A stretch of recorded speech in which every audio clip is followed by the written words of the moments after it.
Good morning, my friends, and thank you for joining. They say that freedom begins the moment that we are no longer willing to accept injustice and no longer willing to accept the darkness and dysfunction. When we tolerate our status quo, the status quo cannot change. And this is really the message of Hanukkah. When it's dark outside, it is our obligation not to accept that darkness, but to protest, to light a candle. And this is really the key to freedom in every aspect of life, to get to that place where we're no longer willing to tolerate the darkness, the evil, the negativity. It's amazing that for generations, Jewish people have just accepted anti-Semitism as their fate.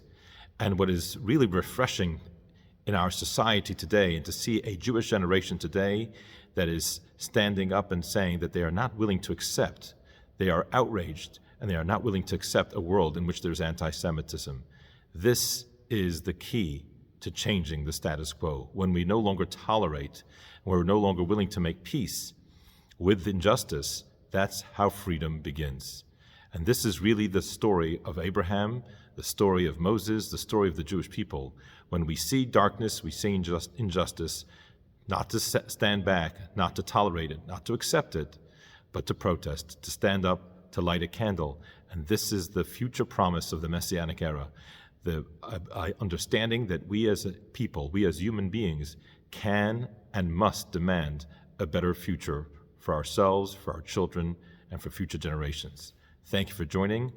A happy last day of Hanukkah and Shabbat Shalom.